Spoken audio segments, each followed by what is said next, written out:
Ike Clanton managed to escape the bullets flying during the gunfight near the O K Corral by hightailing it out of there once the shooting started.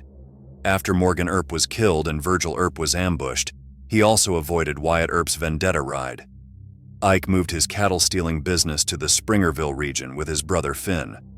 The Cienega Amarilla, their ranch, was located close to Escudilla Mountain, east of Springerville. Folks claimed the Clantons and their crew were up to no good, rustling cattle, harassing locals, and even robbing the Apache County treasurer. Word had it back in Tombstone that Ike and his kin often joked their cattle business turned a tidy profit because they never had to pay for their stock. Just like in Tombstone, Ike put on airs as a successful businessman, always tossing money around to keep up appearances, which sure didn't hurt his dealings. Lee Renfro, G.W. Kid Swingle, Longhair Sprague, and Billy Evans, better known as Ace of Diamonds, were among the gang's rough-and-tumble members.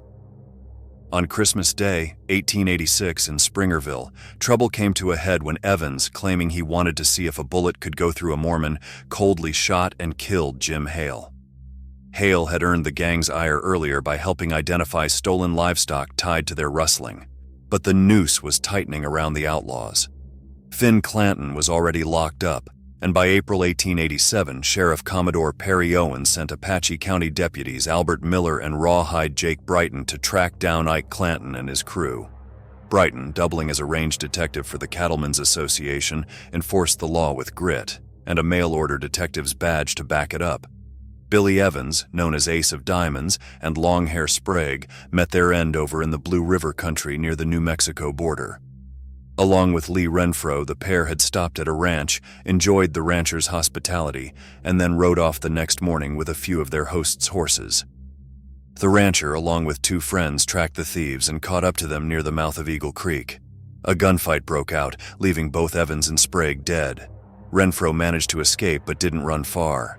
Range Detective Rawhide Jake Brighton caught up with him soon after. As Renfro lay dying, he reportedly asked, "Did you shoot me for money?" "No," Brighton replied. "I shot you because you resisted arrest."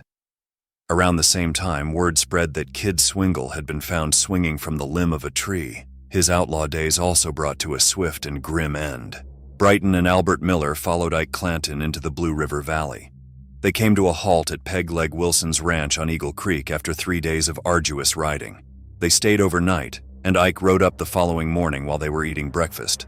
Brighton recognized him immediately and moved to the door. Spotting the lawman, Ike spun his horse around and bolted toward a grove of trees, drawing his Winchester from its scabbard as he rode. Brighton took aim and fired, the bullet striking Ike under the left arm, passing through his body and exiting on the right side. Brighton chambered another round and fired again, hitting the cantle of Ike's saddle and grazing his leg. Ike tumbled from the saddle, dead by the time Brighton and Miller reached him. Later, Peg Leg Wilson rode to the nearby Double Circle Ranch and returned with 4 of Ike's associates to identify the body. Ike's body, along with his spurs and pistol, was wrapped in canvas and laid to rest at the Wilson Ranch. The exact spot where he was buried has been lost to time and remains unknown.